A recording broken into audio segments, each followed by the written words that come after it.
Guys, Gary Grate here at Gracie Academy, Reno. I got Chris Lopez with me here this week and help me out with just going to show you guys a couple mount escapes that stem off your fundamental three. Just kind of a little trickier to sometimes help you get. So, one of the things that happens a lot when you're trying to shrimp is, especially when you get some upper belts, I start to go here and I start to go to shrimp, and he knows what I'm going to do. So he anchors down on the shoulder or my head or something and doesn't let me get that breach. Okay, so what I'm doing, I managed to get my hips up and turn on my side, and that's as far as I get, and he stopped me here. So what I want to do is I want to look for this little hole right here where his ankle is. I'm going to keep pressure on his knee here. I have to keep this pressure here on that knee. This foot's going to come over, and I'm hooking my heel in that little hole, and at the same time I'm pushing his knee, I'm pulling that heel up. And all I'm doing, once I get that over, I just keep pushing his knee and move, and then I finish my shrimp back to guard. Sometimes you'll do that same thing, you get to here, and that foot is out here a little farther and you can't quite reach. So all I'm going to do is just find that same hole, but I stick my foot under it now. And I just lift, push his knee, same thing, get that breach, and shrimp back to guard. If I manage to get like this, and I'm stuck, and now my leg is hitting him in the back of the thighs, but I can't get my foot up here, it's probably because I've created enough of a breach here to where all I really need to do is shrimp out again, and I'm out, okay? So if you can't reach the foot, it means you've probably created enough space to get out already. Another one we're doing is, I'm still here protecting my face, arms, neck, and if he's tabled over me here, what I'm doing is I'm lifting my hips, and as my hips are gonna push my elbows up in an arc.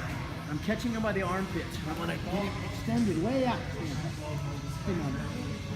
So, yeah, get him way up here. What I'm gonna do from here is I'm gonna throw my feet over, hook his armpits, and once I get here, I'm swinging my butt one direction, my head the other. And you come out. Once you come out here, usually you can get a leg lock right here. I just wrap this. If you come up, the other leg's in the armpit, either one. Just wrap. Opposite leg is gonna come across to here. I'm gonna fall on this side, but stay face down so that I can finish my leg. I don't want to turn all the way up and let him start escaping. So once you step over, come right here and you can stay face down and still get that leg lock here. Some people can get it while you're still up on your knees. It just depends on your balance. So again, on that one, all you're doing is here, boom, feet over, swing your head, wrap for the foot lock, when he comes across, fall to my side, still face down. However you're gonna finish your leg.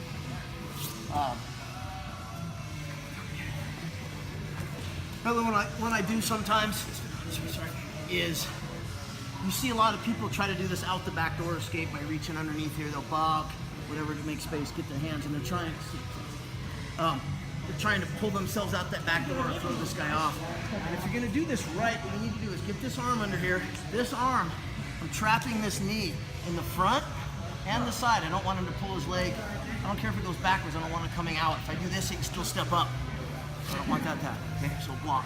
What I'm doing here is my hips and my left arm are gonna hook shot him over my shoulder. And I'm not coming up with it. I'm just going here, and I'm standing on his leg. Now I'm trying to move, and he's pinned here. I don't wanna stand up and walk right into a triangle here, okay? So when you land, stay on this leg, and he tries to turn over, all I do is I just keep turning, and I can just get it out and pass. Be really careful you don't overdo it into the triangle there. Back. A couple counters to this that I just go over at the same time a lot. A lot of guys, instead of just getting a single arm underneath there, they'll get two arms underneath there and just hook you across the room. And it's hard to stop. I know he seems real vulnerable here like this, but he's only there for a second. By the time I attack something, even if you get a choke in, you're going to sail you off the top. The single, someone gets underneath there, usually the same side. Post and lift up on his head. So when he tries to toss me, I've got his head here. It's hard for him to get enough throw. Arm bar, triangle, etc. here.